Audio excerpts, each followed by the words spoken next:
निकै ठुलो तरङ्ग पैदा हुने गरी ध्रुवीकरण र एकताको प्रक्रियामा सामेल हुनुभएका कमरेड कृष्ण चौधरी र अन्य कमरेडहरू अहिले धादिङबाट रसुवाबाट पनि फेरि यो ध्रुवीकरण प्रक्रियामा आबद्ध हुनुभएका कमरेडहरू।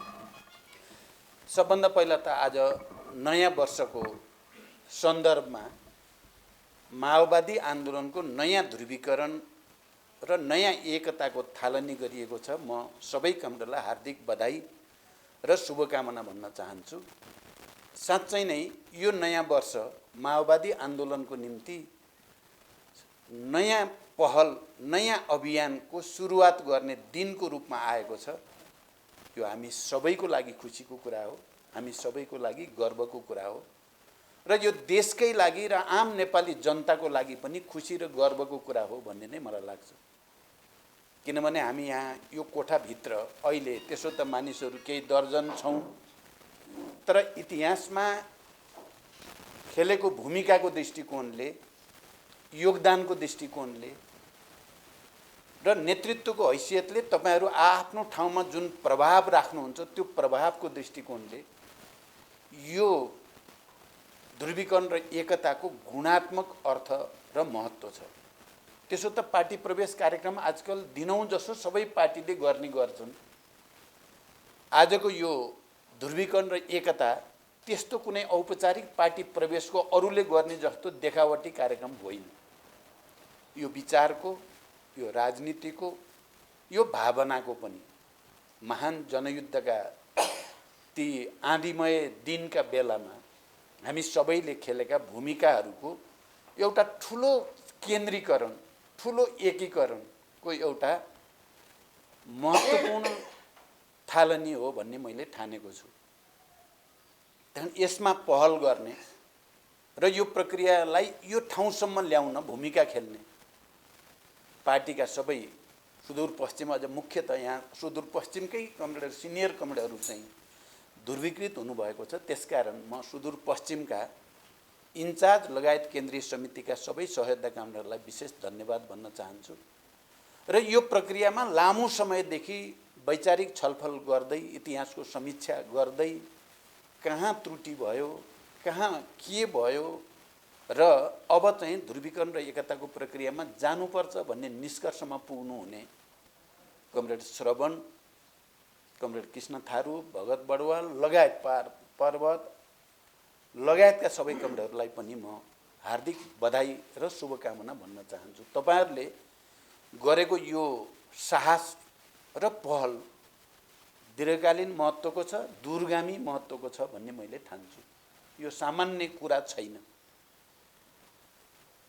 र यसले अब सुदूरपश्चिमलाई अझ त्यसमाथि पनि कैलाली, कञ्चनपुर जस्ता जिल्लाहरूलाई र सुदूरपश्चिमका विभिन्न जिल्लाहरूलाई फेरि एकचोटि फर्केर 64 को माओवादीको चाहिँ हैसियतमा पुर्याउन सक्ने सम्भावना प्रष्ट देखिएको छ। कैलालीमा त अस्ति कृष्णजीले भन्नु पनि भयो, हामी पुर्याउँछौँ, अब अध्यक्षलाई हामी फेरि एकचोटि पुनर्स्थापित गरेर देखाउँछौँ भन्नुभएको छ। सबै कमरेडहरूको उत्साह निकै ठुलो मैले महसुस गरेको छु र मलाई लाग्छ सुदूरपश्चिम चाहिँ अब करिब पूर्व माओवादीहरू अब एक ठाउँमा फेरि केन्द्रित भयौँ। जो कोर ग्रुप हो हाम्रो सुदूरपश्चिमको, त्यो कोर ग्रुप चाहिँ अब हामी एक ठाउँमा आइसक्यौँ। एकाध साथीहरू बाँकी छन् भने पनि मलाई यो टिमले अब पहल गरेपछि ती सबै नै केन्द्रित हुने, एकीकृत हुने स्थिति बन्छ र सुदूरपश्चिमले आज र तपाईँ कमरेडहरू जो पार्टीमा एकताबद्ध हुन आइपुग्नुभयो, तपाईहरूले आज एउटा सन्देश माओवादी आन्दोलनका विभिन्न ठाउँमा रहेका साथीहरूलाई एउटा सन्देश दिनुभएको छ। एउटा बलियो सन्देश गएको छ देशभरि। अब माओवादी ध्रुवीकरणलाई हामी सबैले सहयोग गर्नुपर्छ र प्रतिक्रियावादीहरूले, देशभित्रका र देश बाहिरका सबैले माओवादीलाई छेदविच्छेद पार्ने, माओवादीका मुद्दालाई चाहिँ सिद्ध्याउने, यसलाई कमजोर पार्ने र पुरै चाहिँ माओवादी आन्दोलनले ल्याएका उपलब्धि र परिवर्तनलाई नै उल्ट्याउने जो षड्यन्त्र भएको छ, त्यो षड्यन्त्रलाई परास्त गर्नु माओवादी आन्दोलनका सहभागी सबैका निम्ति त जीवन मरणको प्रश्न छँदैछ। यो राष्ट्रको निम्ति र आम जनता जसले समावेशी लोकतन्त्रको, समानुपातिक प्रतिनिधित्व प्रणालीको, सङ्घीयता लोकतन्त्र गणतन्त्रको, धर्मनिरपेक्षता जस्ता कुराहरू बिल्कुल यो माओवादी आन्दोलनले स्थापित गरेका मुद्दा हुन्। तपाईँ हामीले रगत पसिना बगाएर नै यो भएको अरू कुनै पार्टीले अथवा अरू कुनै विचारबाट यो भएको होइन। यो अरूलाई मन परेर भएको पनि होइन। जो राजनीतिक दलहरूले यसलाई स्वीकारेको भनेका छन्, माओवादी आन्दोलन अब कमजोर भयो, यो विभाजित भयो। अब यो कमजोर देख्ने बित्तिकै कसरी हामीले प्राप्त गरेका उपलब्धिमाथि हमला हुँदो रहेछ भन्ने कुरा गत सालमा हामीले प्रष्टै देख्यौँ।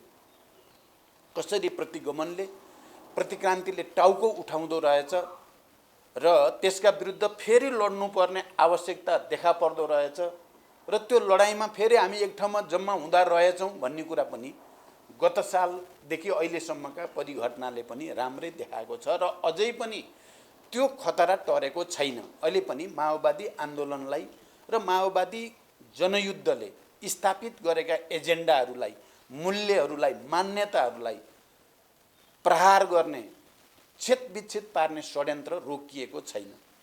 मैले सधैँ भन्ने गरेको छु, हिजो जनयुद्धको बेलामा प्रतिक्रियावादीहरूको रणनीति हुन्थ्यो घेरा हाल्ने र सखाप पार्ने, भ्रम छर्ने, घेरा हाल्ने र सखाप पार्ने उनीहरूको रणनीति हुन्थ्यो। हाम्रो चाहिँ भ्रम चिर्ने, घेरा तोड्ने र प्रतिरोध गर्ने हाम्रो रणनीति हुन्थ्यो। त्यति बेला हामी हतियार सहित त्यो रणनीतिमा थियौँ। अहिले हतियार त हामीले चलाएका छैनौँ यति बेला, तर रणनीति प्रतिक्रियावादीको नि त्यही छ। माओवादीलाई घेरा हालेर सखाप पार्ने नै रणनीति छ भने हाम्रो रणनीति फेरि माओवादीलाई एकजुट पार्ने, घेरा तोड्ने र प्रतिरोध गर्ने नै छ। माओ त्से-तुङले भने जस्तै युद्ध भनेको हिंसा सहितको राजनीति हो, राजनीति भनेको हिंसा बिनाको युद्ध हो भन्ने जो डायलेक्टिकल भनाइ छ, त्यो अहिले पनि क्लास स्ट्रगल या राजनीतिक सङ्घर्षमा त्यो चलि नै रहेको छ। म तपाईँ कमरेडहरूलाई विशेष रूपले धन्यवाद किन भन्न चाहन्छु भने तपाईँहरूले अनुभव गरी हेर्नुभयो। म अहिले त्यसको लामो व्याख्या त गर्न चाहन्न। मैले जनयुद्धको तयारीदेखि जनयुद्धभरि शान्ति सम्झौतादेखि संविधान सभा हुँदै आउने प्रक्रियामा जे कदम चाले ती कति सही थिए, कति गलत थिए या थिएनन् भन्ने कुराको समीक्षा त इतिहासले पनि गर्दै जान्छ, जनताले पनि गर्दै जान्छ। तर एउटा कुरा के चाहिँ अहिले प्रमाणित तपाईँहरूले गर्नुभयो भने पार्टी विभाजन हुनु चाहिँ सही थिएन। श्रवणजीले अहिले जे राख्नुभयो, पार्टीभित्र मतभेद हुन सक्छन्, विवाद पनि हुन सक्छन्, एउटा जीवित पार्टीमा त्यो हुन पनि पर्छ। तर त्यति कारणले विभाजित गरेर प्रतिक्रियावादीलाई फाइदा पुर्याउने साम्राज्यवादीहरू जसले चाहिँ माओवादी आन्दोलनलाई छेदविच्छेद गर्न चाहेका छन्, तिनीहरूलाई मद्दत पुग्ने गरिकन गतिविधि गर्नु गलत थियो भन्ने निष्कर्षसहित अब माओवादी आन्दोलनलाई एकताबद्ध गर्नुपर्छ, ध्रुवीकृत गर्नुपर्छ भन्ने जो निष्कर्षमा तपाईँहरू पुग्नुभयो, जुन स्तरको तपाईँ कमरेडहरू पुग्नुभयो, त्यसको धेरै ठुलो महत्त्व छ। मैले यसलाई सामान्य घटनाको रूपमा हेरेको छैन। यसले अब फेरि एकचोटि क्रान्ति प्रक्रियालाई, हामी समाजवादतिर, वैज्ञानिक समाजवादतिरको हाम्रो यात्रालाई माओवादीहरूकै सक्रियता र पहलमा, नेतृत्वमा अगाडि बढाउने बलियो आधार निर्माण हुँदैछ भन्ने कुराको प्रमाणको रूपमा मैले यसलाई हेरेको छु। र म तपाईँ सबै कमरेडहरूलाई पनि त्यही ढङ्गले यसलाई ध्रुवीकृत गर्ने, एकीकृत गर्ने कुरालाई लिनुपर्नेछ। म के चाहिँ मान्छु भने तपाईँहरू जानुभएको क्रान्ति खोज्न हो। प्रचण्डले सायद गल्ती गर्यो, कता कता लग्यो, कता कता लग्यो। हिजो जनयुद्ध त गरेकै हो भन्ठान्नुभयो। अरू साथीहरूले प्रचण्डले क्रान्ति बिगार्यो, हामी क्रान्ति गर्छौँ भनेपछि क्रान्ति चाहिने साथीहरूलाई त क्रान्तिकारी हुन खोज्नु त राम्रै कुरा हो नि। त्यही कारण तपाईँहरू कोही प्रति मेरो कुनै आग्रह पूर्वाग्रह कहिले पनि रहेन। यसरी गए, विचलित भए भनेर मैले तपाईँहरूलाई कसैलाई पनि त्यस्तो ठान्दैन थिएँ। जसले तपाईँहरूलाई हामी क्रान्ति गर्छौँ भनेर नेतृत्व गर्छौँ भने त्यहाँ भने मेरो रिजर्भेसन थियो, किनभने ती क्रान्ति गर्न सक्ने स्थिति पनि छैन, ती मान्छेहरू क्रान्ति गर्ने चरित्रका पनि होइनन् भन्ने त मलाई थाहा थियो। म अहिले नाम लिन परेन, पुराना पाका वरिष्ठ नेता भन्नेदेखि युवा भन्नेहरूसम्म पनि मैले त सबभन्दा नजिकबाट चिनेको, बुझेको, छलफल बहस गरेको नाताले यिनीहरूले गरेर क्रान्ति हुँदैन, बर्बाद पार्ने भए माओवादी पार्टीलाई। मैले आफैले पनि कतिपय बेला केही गल्ती गरेँ, सम्झाउन सकिनँ। तपाईहरुले अहिले 8औं राष्ट्रिय महाधिवेशनको दस्तावेज हेर्नुभयो भने शान्ति सम्झौतामा हस्ताक्षर गर्दा या यो प्रक्रियामा आउँदा हामी पर्याप्त बहस होल पार्टीमा गर्न पाएको भए फुट्दैन थियो कि? सबै साथीहरू, तपाईहरु जस्तो साथीहरू कमसेकम जो अहिले क्लियर भएर कुरा त यो पो रहेछ भनेर आउनु भयो नि, त्यति बेलै क्लियर भएर फुटलाई प्रश्रय दिने कुरालाई रोक्नुहुन्थ्यो होला। त्यसमा मैले पनि सकिनँ। तर यी सबै समीक्षाका विषय हुन्। मुख्य कुरा त के हो भने माओवादी आन्दोलनलाई एकताबद्ध गर्ने, ध्रुवीकृत गर्ने र प्रतिक्रियावादी षड्यन्त्रलाई परास्त गर्नको लागि अगाडि बढ्ने, यो मुख्य कुरा हो। किनभने रणनीतिमा हामी प्रष्ट छौँ। वैज्ञानिक समाजवादको रणनीति हो। अब समाजवादी क्रान्तिकै तयारी हो हामीले गर्ने। हामीले लडेर भन्न त धेरै खालका व्याख्या भए, निकै ठुलो सङ्घर्ष गरेर चाहिँ समाजवाद उन्मुख राज्य निर्माण गर्ने कुरा वैधानिक ढङ्गले व्यवस्था गरेका छौँ। थुप्रै मौलिक अधिकारका कुरा संविधानमा गरेका छौँ, थुप्रै अरू पनि व्यवस्थाहरू। तर ती प्रतिक्रियावादीले त तिनलाई लागू गर्नेवाला छैनन्। तिनलाई लागू गर्नको लागि त फेरि माओवादी पार्टी एकताबद्ध भएर त्यो सडकमा पनि, सदनमा पनि, सरकारमा पनि सङ्घर्ष गरेर मात्रै ती लागू हुन सक्छ। अहिले हामीलाई गाह्रो परिराखेको छ। माओवादी पार्टी फुटेको छ भनेपछि प्रतिक्रियावादीहरूले विधेयक बनाउन पनि चाहिँ त्यस्तो संहितासँग सम्बन्धित विधेयक बनाउन ढिलासुस्ती गर्छन्। प्रादेशिक र स्थानीय सरकारलाई अधिकार दिने र त्यसको निम्ति आवश्यक पर्ने कानुन बनाउन रोक्छन्।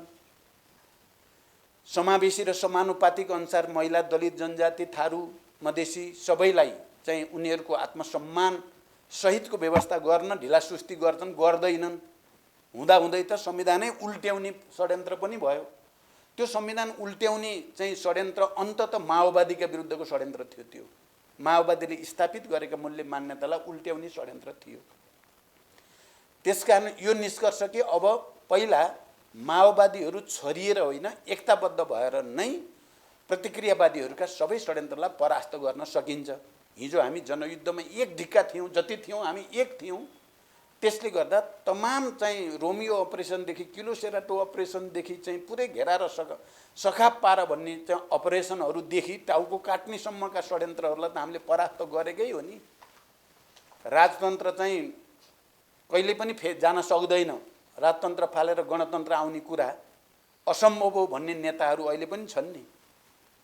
तर हामीले त्यसलाई सम्भव त हामीले तुल्यायौँ त, हाम्रै कारणले त्यो सम्भव भयो भने अब यसको रक्षा गर्ने मुख्य दायित्व पनि हाम्रो हो। तर हामी विभाजित हुँदा, हामी कमजोर हुँदा त्यो दायित्व हामीले पुरा गर्न नसक्ने र इतिहासमा हामीले खेलेको गौरवशाली भूमिका नै धुमिल हुने, अपमानित हुने एउटा षड्यन्त्र चाहिँ प्रत्यक्ष देखिएको र त्यसको निम्ति कहीँ न कहीँबाट हामीले पहल बढाउनु पर्थ्यो।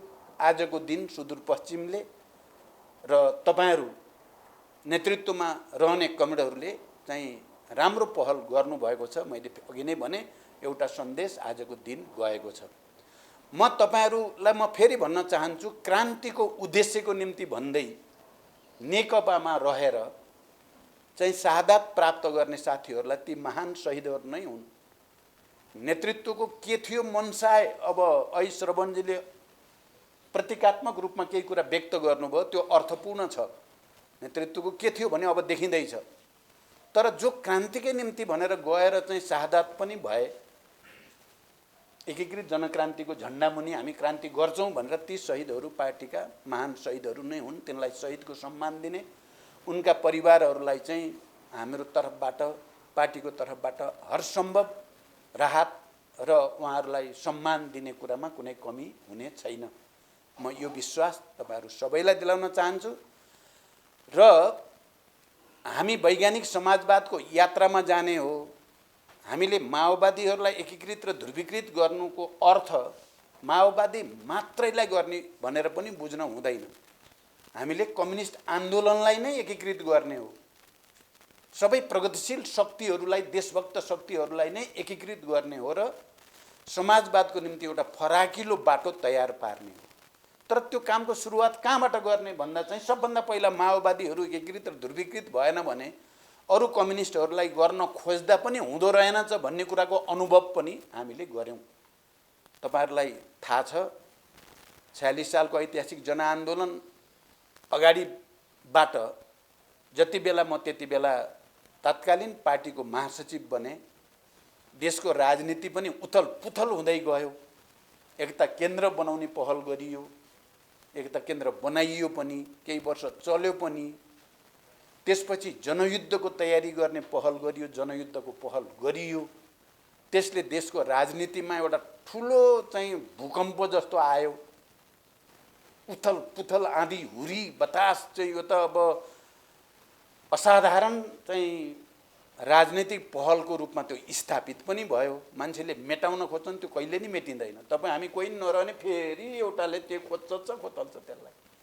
मार्क्सले भने जस्तै हो, चिहान उदानेर पनि माओवादी जनयुद्ध महान थियो। त्यसले इतिहासमा एउटा युगान्तकारी परिवर्तन ल्यायो। त्यसमा जीवन उत्सर्ग गर्ने शहीदहरू इतिहासका महान शहीद हुनु भन्ने कुरा अहिले हामी असफल भयौँ, हाम्रो बुद्धि आएन, हामी ध्रुवीकृत हुन सकेनौँ, हामीले रोक्न सकेनौँ भने अर्को पिँढी आउँछ र फेरि लान्छ त्यसलाई। यो कुरा मार्क्सवाद जसरी हामी द्वन्द्वात्मक भौतिकवाद विज्ञान भन्छौँ, यो पनि विज्ञानै हो, कसैले रोक्न सक्दैन। अहिले प्रतिक्रियावादीहरूले माओवादीले स्थापित गरेका एजेन्डालाई चाहिँ कमजोर पार्न खोजे पनि, त्यसलाई छिपाउन लुकाउन खोजे पनि इतिहासले, राष्ट्रले र नेपाली जनताले त्यसलाई मान्ने छैनन्। तर समय छँदै हामी एकताबद्ध हुने र सम्पूर्ण प्रगतिशील शक्तिहरू, देशभक्त शक्तिहरू, कम्युनिस्ट शक्तिलाई एकताबद्ध गर्ने हाम्रो मिसन चाहिँ कायम छ, कायम रहनुपर्दछ। म कमरेडलाई भन्छु, गत साल हामीले एमालेसँग एकता गरियो। के विश्वासमा गरिएको थियो भने अब तत्काल भूमिगत जाने, जनयुद्ध गर्ने र विद्रोह गर्ने स्थिति छैन। त्यो अवस्थामा हिजो एउटा चरण त हामीभन्दा चर्को क्रान्तिकारी कुरा गर्ने चाहिँ झापा विद्रोह, मालेकालका थुप्रो नेता कार्यकर्ता त्यहाँ छन्। अहिले पनि समाजवादतिरै जाने हो भन्ने पनि छन् भने हामी किन चाहिँ ध्रुवीकृत नहुने त भनेर गरियो। त्यो पनि अरूले गरेको भएन। तपाईहरुलाई चाहिँ पहिला सुन्दा त कहिलेकाहीँ रिस पनि उठ्यो होला, के गर्छ के गर्छ प्रचण्डले भन्ने पनि भयो होला। तर जसरी एकता केन्द्र बनाउँदा जोखिम उठाउन खोजिएको थियो, जसरी जनयुद्ध सुरु गर्दा एउटा ठुलो जोखिम, ऐतिहासिक जोखिम उठाएर अगाडि गइएको थियो, जसरी शान्ति सम्झौतामा हस्ताक्षर गर्दा अर्को जोखिम सहित आन्दोलनलाई बचाउने र यसलाई परिवर्तनको वाहक बनाउन खोजिएको थियो, त्यो एकताबाट पनि कम्युनिस्ट आन्दोलनलाई सबलाई एक ठाउँमा राखेर चाहिँ समाजवादतिरै लान पर्छ र सकिन्छ भन्ने विश्वासले हामीले नै, अझ मेरो नै प्रस्तावमा त्यो बढेको थियो। कति बेला त्यो दुर्घटनामा पर्यो म अहिले व्याख्या गर्न चाहदिनँ।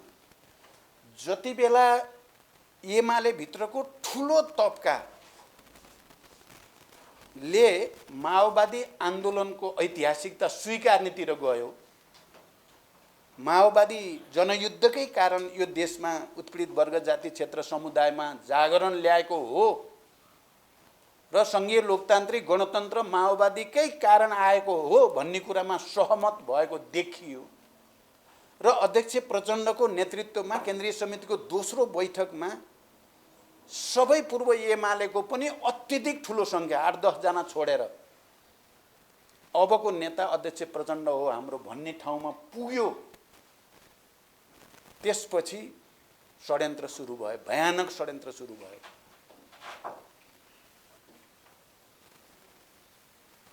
अब आजकल तपाईहरुले सायद सुन्नुभएको होला, एमालेका केही नेताहरूले भन्ने गर्छन्, यो त केही समय रोकेको भए त प्रचण्डले सम्पूर्ण पार्टी खाइसकेका थियो नि। उनीहरूले भन्छन्, हामीले भन्नु पर्दैन। यो भनाइलाई विचार गर्नु होला। यो भनाइभित्र केही कुरा छ। हामी समाजवादी क्रान्ति, अहिले श्रवणजीले भने जस्तो लेनिनले बोल्सेविक मेन्सेविक कहिले एकता, कहिले सङ्घर्ष, कहिले के गरेर मात्रै समाजवादी क्रान्ति सफल भएको हो। हामी बौद्ध भिक्षु रहेछौँ घन्टी बजाउने भने जस्ता साथी छन् केही क्रान्ति किताबमा खोज्छन् जीवनमा होइन। त्यो किताबबाट त क्रान्ति हुने होइन। किताब रेफरेन्स हो, पढ्न पर्छ, जान्न पर्छ, तर घन्टी मात्रै बजाएर बसेर त क्रान्ति त हुने होइन। क्रान्ति त बाङ्गो टिङ्गो बाटो हुँदै जान्छ। त्यो लेनिनबाट नै हामीले देखायो हो, माओबाट नै देखेको, मार्क्स एङ्गल्सकै इन्टरनेसनलबाट पनि हामीले देखेको बुझेकै कुरा हो, इतिहासका तमाम अनुभवबाट पनि। त्यसकारण मलाई के लाग्छ अहिले पनि भने परार हामीले एमालेसँग एकता गर्दा माओवादी यदि नफुटेको हुन्थ्यो भने, तपाईँ हामी सबै एकै ठाउँमा हुन्थ्यौँ भने हामीले 60-40 भनेर गरियो त्यसो गर्न पर्दैन थियो। सायद 60 हाम्रो हुन्थ्यो र 40 एमालेको हुन्थ्यो भने पार्टी फुट्दैन थियो र हामी साँच्चै समाजवादतिर लिएर जान्थ्यौँ त्यो पार्टीलाई। कारण एमालेका सबै खराब छन् भन्ने पनि सोच्न हुँदैन। एमाले भित्र त मैले 3 वर्ष हामीले बसेर हेऱ्यौँ नि, त्यहाँभित्र को कस्ता रहेछन् भन्ने कुरा हेर्दा त्यहाँ पनि चाहिँ 80% भन्दा बढी त इमान्दारै कम्युनिस्ट छन्। क्रान्ति भइदिए हुन्थ्यो भन्ने चाहना राख्ने छन्। तर लिडरसिप भनेको के भन्छौँ नि हामी, नेतृत्व चाबी जस्तो हो। और नेतृत्वले यति धेरै भ्रम दिएर राखेको छ, तिनीहरूलाई बन्दी बनाएर राखेको जस्तो लाग्छ मलाई। त्यहाँ एमाले भित्रका कम्युनिस्टहरू प्रतिक्रान्तिकारी, प्रतिगमनकारी प्रवृत्ति र नेतृत्वका बन्दी बन्न बाध्य भएका छन्। हामीले तिनलाई मुक्त गर्नु छ, हामीले तिनलाई पनि मुक्त गर्नु छ र तिनको पनि नेतृत्व हामीले गर्नु छ। अलि ठुलो सोचाइ नराखिकन क्रान्ति त अगाडि बढ्दैन। हामीले त्यहाँका प्रतिक्रान्तिकारी, प्रतिगमनकारी, निरङ्कुश सोच भएका माओवादी जनयुद्धलाई देख्नै नसक्ने सँग वैचारिक बहस र सङ्घर्ष गर्दै मैले भने नि, मैले त्यो बैठक पछि जाँदा धेरै एमालेका साथीहरूले नेता भेटियो अब भनेको त मैले त्यो भावना जस्तो आज तपाईहरुले जसरी फेरि हामी ध्रुवीकृत हुनुपर्छ भन्नुभएको छ, त्यो भावनाका साथीहरू त मैले त सबै हेरेँ नि त। त्यहाँ पूर्व, पश्चिम, तराई, मधेस, पहाड सबैतिर हेरिएको हुनाले यो माओवादी एकता र ध्रुवीकरणको हाम्रो उद्देश्य कम्युनिस्ट आन्दोलनमा ध्रुवीकरण हो भन्ने कुरा बुझ्नु जरुरी छ। हामी माओवादी मात्रै मिलेर समाजवादी क्रान्ति चाहिँ सफल गर्ने तागत चाहिँ पैदा गर्न गाह्रो पर्छ।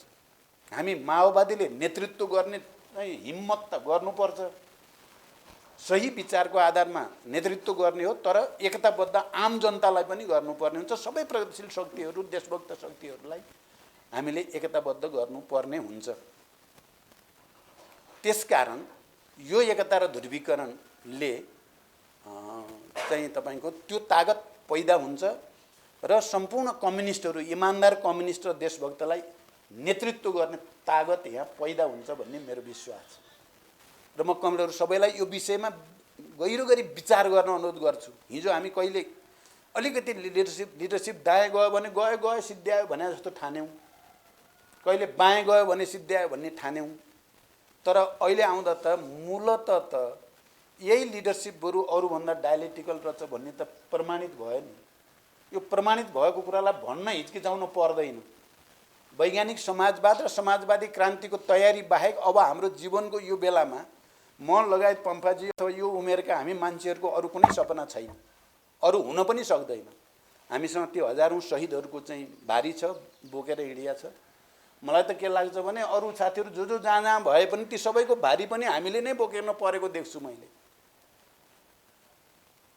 यो विरासत र यो धारालाई हामीले छोडिदिने भने विच्छेद मात्र ध्वस्त हुन्छ, तर हामी छोड्दैनौँ, लास्टसम्म छोड्दैनौँ। अब तपाईहरु जस्तो साथीहरूको पनि साथ भएपछि चाहिँ यसले त झन् ठुलो ऊर्जा, झन् ठुलो तागत हुन्छ। र म अब अन्तिममा बाँकी कमरेडहरू अझै हुनुहुन्छ, उहाँहरूलाई पनि म अपिल गर्न चाहन्छु, आउनुहोस् प्रतिक्रियावादी षड्यन्त्रलाई परास्त गरौँ। महान जनयुद्ध र ऐतिहासिक जनआन्दोलन लगायत मधेस आन्दोलन, आदिवासी जनजाति, थारू सबै आन्दोलनबाट प्राप्त उपलब्धिको रक्षा गर्नको निम्ति एकजुट हौँ र वैज्ञानिक समाजवादको बाटोमा अगाडि जान एकजुट हौँ। म त्यो अपिल गर्न चाहन्छु। मलाई खुसी छ आज मात्रै पनि मैले नेकपाका केही शीर्ष नेताहरूलाई पनि बिहान मात्रै पनि भेटेको छु यहीँ, र मलाई विश्वास छ उहाँहरू पनि सोच्नुहुन्छ। सँगै आउने वातावरण बनोस् भन्ने कोसिस त हाम्रो सँगै चाहिँ नै समूहहरू नै एकताबद्ध होस् भन्ने हाम्रो कोसिस छ। केही समय अगाडि उसको मुख्य नेतृत्वसँग पनि गम्भीर ढङ्गले नै ध्रुवीकरणको आवश्यकताको कुरा गरिएको थियो। तर केही साथीहरू चाहिँ फेरि हिजो अलि छिटै चाहिँ अलि ठुलै हुने सपना, प्रचण्ड हुने सपना बोकेर हिँड्नु भएको साथीहरूलाई अहिले अलिअलि लाज भएको छ।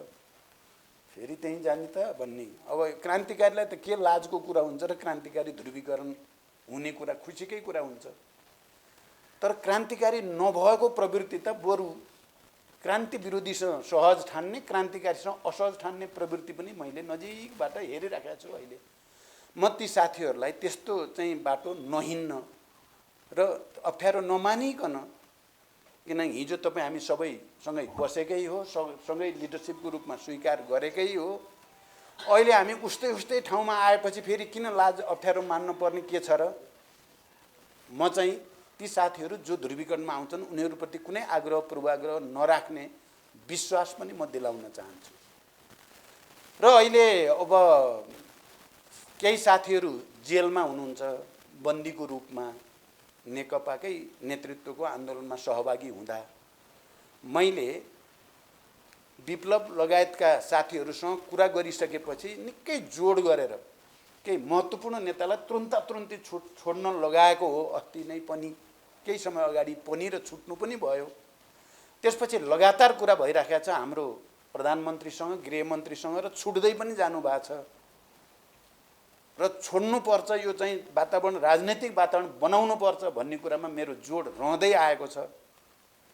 केही चाहिँ अदालती प्रक्रियाबाट अलिकति प्रक्रिया मिलाएर छुटाउनु पर्ने छ, केही चाहिँ सजिलै छुट्ने खालको छ। ती साथीहरू र हिजो विद्रोह गरेर हामीमा आएका र अहिले फेरि चाहिँ कुनै न कुनै रूपमा उनीहरूलाई फेरि बन्दी बनाइ स्थिति, ती साथीहरूको बारेमा पनि सरकारसँग मेरो कुरा भइराखेको छ। मलाई लाग्छ सबै साथीहरू छुट्नुहुन्छ। 2-4 दिन ढिलो छिटो, केहीको धेरैको होइन, केहीको 2-4 दिन लाग्नु, केही समय लाग्न सक्छ, तर धेरै साथीहरू छुट्नुहुन्छ।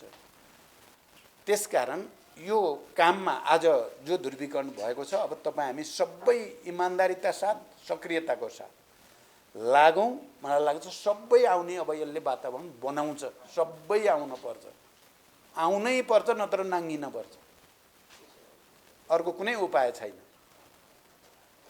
र सबैलाई ल्याउनको लागि मैले हिजो जनयुद्धको कमान्डरको हैसियतले या अध्यक्षको हैसियतले, शान्ति सम्झौताको हस्ताक्षरकर्ताको हैसियतले, सङ्घीय लोकतान्त्रिक गणतन्त्र निर्माणमा नेतृत्वदायी भूमिका खेलेको व्यक्तिको हैसियतले पनि म सबै साथीहरूप्रति बिना आग्रह पूर्वाग्रह एकताबद्ध हुन अपिल गर्न चाहन्छु र त्यो काम अगाडि बढ्छ भन्ने म विश्वास व्यक्त गर्न चाहन्छु। एकचोटि फेरि तपाईँहरू सबैलाई, जो अब हामीले सल्लाह गर्दा जो सिनियर कमरेडहरू चाहिँ श्रवणजीदेखि अब चाहिँ भगतजीदेखि, हाम्रो चाहिँ राप्तीदेखि, पर्वतदेखि, पुकारदेखि, यी सिनियर साथीहरूलाई हामी सिनियर पार्टीको चाहिँ केन्द्रमा नै जिम्मेवारी दिने भन्ने हाम्रो समझदारी भइ नै सकेको छ। अरू कमरेडहरूलाई पनि जोलाई केन्द्र, विभाग, प्रदेश या जहाँ दिनुपर्छ हामी सल्लाहले सबैलाई सेटिङ गरिने विश्वास दिलाउँदै फेरि एकचोटि यो प्रक्रियामा योगदान गर्ने तपाईँहरू सबैलाई धन्यवाद भन्दै बिदा हुन्छु। धन्यवाद। अभिवादन।